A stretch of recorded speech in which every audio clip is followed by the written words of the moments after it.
Hi hello అందరికీ నమస్కారం. Welcome to my YouTube channel Crick boss. నేను మీ అజయ్. ఇవాళ మన వీడియో వచ్చేసరికి ఏంటంటే ప్రస్తుతం జరుగుతున్న ఇండియా వర్సెస్ ఇంగ్లాండ్ T20 జరుగుతున్న సంగతి మనందరికీ తెలిసిందే. అందులో ఇవాళ రెండో T20 జరగబోతుంది. సో ఆ రెండో T20 గురించి ఒకసారి అనాలిసిస్ చేసుకుంటూ ఒక ప్రివ్యూ చెప్పుకుందాం. అండ్ స్క్వాడ్ ప్లేయింగ్ 11s ఏమైనా చేంజ్ అవుతాయా ప్రీవియస్ దానికి ఇప్పుడు అలా ఒక చెప్పుకుందాం. ఈ వీడియోలోకి వెళ్ళే ముందు నా ఛానల్ ఎవరైనా కొత్తగా చూస్తుంటే ప్లీజ్ సబ్స్క్రైబ్ చేస్తారని కోరుకుంటున్నాను. And coming to the video, first test కోల్కతాలో జరిగింది. ఇండియా ఆల్ 3 భాగాల్లో అంటే 3 భాగాల్లో బ్యాటింగ్, ఫీల్డింగ్, బౌలింగ్లో మంచిగా రాణించి విజయం సాధించింది. బ్యాటింగ్లో అభిషేక్ శర్మ, బౌలింగ్లో స్పిన్నర్లు ఇద్దరు వరుణ్ చక్రవర్తి, అక్షర్ పటేల్, ఫాస్టర్లు ఇద్దరు హర్షదీప్ సింగ్, హార్దిక్ పాండ్యా అందరు బౌలర్లు చెలరేయడంతో, ఫీల్డింగ్ మంచిగా చేయడంతో మ్యాచ్ సునాయాసంగా ఈజీగా గెలిచాము. సో కానీ ఇప్పుడు సెకండ్ T20 ఇవాళ జరగబోతుంది. సెకండ్ T20 జరుగుతుంది చెన్నైలో అసలు పిచ్ ఎలా ఉంటుంది? టాస్ గెలిస్తే బ్యాటింగ్ తీసుకుంటారా, బౌలింగ్ తీసుకుంటారా? పిచ్ ఫాస్టర్స్కి అనుకూలిస్తుందా, స్పిన్నర్స్ అనుకూలిస్తుందా? ఇవన్నీ ఒకసారి చూసుకుందాం. First coming to the toss గెలిస్తే బ్యాటింగ్ తీసుకుంటారా, బౌలింగ్ తీసుకుంటారా? సో చెన్నైలో డ్యూ ఎక్కువ ఉంటుంది కాబట్టి టాస్ గెలిస్తే ఖచ్చితంగా బౌలింగే తీసుకుంటారు. సో బౌలింగ్ తీసుకుంటారని నేను అనుకుంటున్నా. సో టాస్ గెలిచిన టీం ఆబ్వియస్గా ఖచ్చితంగా బౌలింగ్ తీసుకుంటారు. లాస్ట్ మ్యాచ్ కూడా మనం చూసాము, ఇండియన్ టీం టాస్ గెలిచి బౌలింగ్ తీసుకుంది. ఈ మ్యాచ్ కూడా ఖచ్చితంగా ఎవరైతే టాస్ గెలుస్తారో వాళ్ళు బౌలింగే తీసుకున్నారు. ఎందుకంటే later part of the day due ఎక్కువ ఉంటుంది. డ్యూ ఎక్కువ ఉంటే బాల్ జారిపోతుంది కాబట్టి బౌలింగ్ చేయడం కష్టం సెకండ్ ఇన్నింగ్స్లో. సో ఖచ్చితంగా టాస్ గెలిచిన టీము బౌలింగే తీసుకుంటుంది. ఆ తర్వాత వచ్చేసరికి పిచ్ బౌలింగ్ ఫాస్ట్ బౌలింగ్ అనుకూలిస్తుందా, స్పిన్ బౌలింగ్ అనుకూలిస్తుందా? 2023 దాకా ఐపీఎల్లో మనం చూసుకుంటే చెన్నైలో స్పిన్నర్స్కి హవా ఎక్కువ సాగేది. కానీ 2024 ఐపీఎల్లో మాత్రం ఫాస్టర్స్కి ఇక్కడ మంచి రికార్డు ఉంది. స్పిన్నర్స్తో కంపేర్ చేస్తే ఫాస్టర్స్కే ఎక్కువ రికార్డు ఉంది. సో కమింగ్ టు ద ఇవాల్టి మ్యాచ్లో కూడా ఖచ్చితంగా ఫాస్టర్స్కే ఎక్కువ అనుకూలంగా ఉంటుందని నేను అనుకుంటున్నాను. ఎందుకంటే వాళ్ళ క్యూరేటర్స్ ఇప్పుడే మార్చుంటారు పిచ్ని, రేపు ఐపీఎల్ కోసం రెడీ చేస్తారు. ఈ సంవత్సరం ఖచ్చితంగా ఐపీఎల్లో చెన్నై ఖచ్చితంగా స్పిన్కే ట్రాక్కే రెడీ చేస్తుంది. కానీ ఇవాళ ఖచ్చితంగా సీమర్స్కే అనుకూలంగా ఉంటుందని నేను అనుకుంటున్నాను. సో చూద్దాం, ఖచ్చితంగా ఇవాళ సీమ్ బౌలింగ్కి అనుకూలంగా ఉండొచ్చు. సో ఇక్కడ యావరేజ్ ఫస్ట్ ఇన్నింగ్స్ స్కోర్ వచ్చేసరికి ఈ గ్రౌండ్లో 170 ఉంది. 170 కొట్టొచ్చు ఈ గ్రౌండ్లో ఫస్ట్ ఇన్నింగ్స్. ఇక్కడ సెకండ్ బ్యాటింగ్ చేసిన టీంకి గెలిచే అవకాశాలు ఎక్కువ ఉంటాయి. సో ఖచ్చితంగా చేజింగ్ టీమ్ గెలిచే అవకాశాలు ఎక్కువ ఉంటాయి. ఎందుకంటే లేటర్ పద్ధతిలో డ్యూ ఎక్కువ ఉంటుంది, అదిగాక చేజింగ్ ఈజీ అయిపోతుంది కాబట్టి. So coming to the matchups విషయానికి వచ్చేసరికి ఏమవుతుందంటే ఇక్కడ మన opener England opener Philip Salt last match Harshdeep Singh బౌలింగ్లో అవుట్ అయ్యాడు. సో తనకి లెఫ్ట్ ఆర్మ్ సీమ్ బౌలింగ్లో ఆడటం కొంచెం స్ట్రగుల్ అవుతూ ఉన్నాడు. సో అది కంటిన్యూ అయింది. ఫస్ట్ మ్యాచ్లో కూడా అవుట్ చేశాడు, డక్అవుట్ చేశాడు. సో అది కంటిన్యూ అవ్వచ్చు. అండ్ దెన్ మిడిల్ ఆర్డర్లో ఉన్న హ్యారీ బ్రూక్, లేమ్ లివింగ్స్టన్ ఇట్లాంటి ఆల్రౌండర్స్ అయిన జెమ్మీ ఓవెంటర్ వీళ్ళు ముగ్గురికి స్పిన్ ఆడటం కష్టం. సో హ్యారీ బ్రూక్ కొంచెం క్లాస్గా ఆడగలిగినా కానీ ఇంకా లేమ్ లివింగ్స్టన్ అండ్ జెమ్మీ ఓవర్టన్కి స్పిన్ ఆడటం కష్టం కాబట్టి సో వాళ్ళ ఇద్దరికి మ్యాచ్అప్గా వరుణ్ చక్రవర్తి, అక్షర్ పటేల్ రావచ్చు మంచిగా.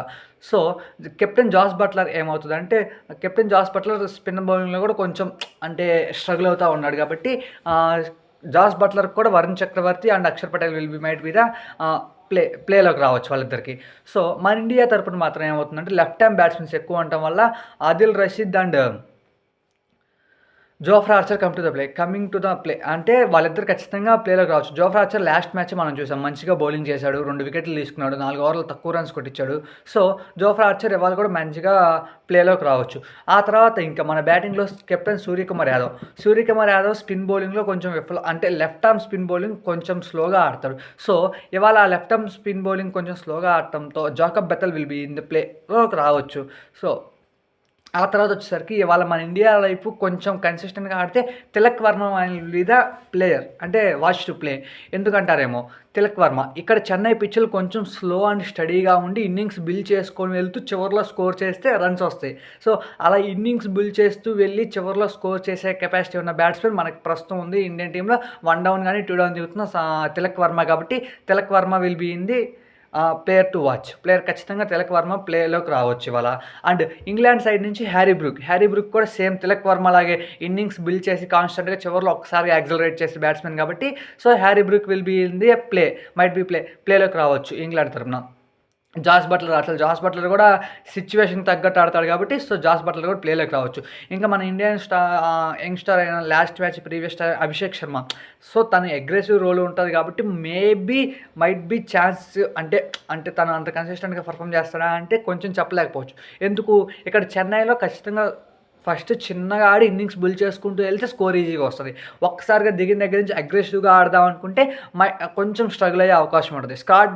క్రాస్ బ్యాటెడ్ షాట్స్ ఆడటానికి కొంచెం అవకాశం తక్కువ, ఓన్లీ స్ట్రైట్ బ్యాట్తో ఆడుతుంటే స్కోర్ ఎక్కువ వస్తుంది.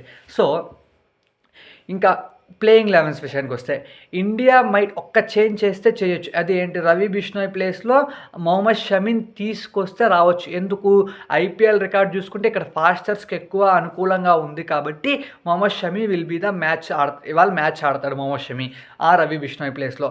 ఇంకా అంతా పర్లేదు, మంచిగానే ఉంది. ఇద్దరు స్పిన్నర్లు అక్షర్ పటేల్, వరుణ్ చక్రవర్తి, మొహమ్మద్ షమీ, హర్షదీప్ సింగ్ అండ్ హార్దిక్ పాండ్యా, నితీష్ కుమార్ రెడ్డి, ఇట్లా బౌలింగ్ అటాక్ ఫాస్ట్గా మంచిగానే ఉంది.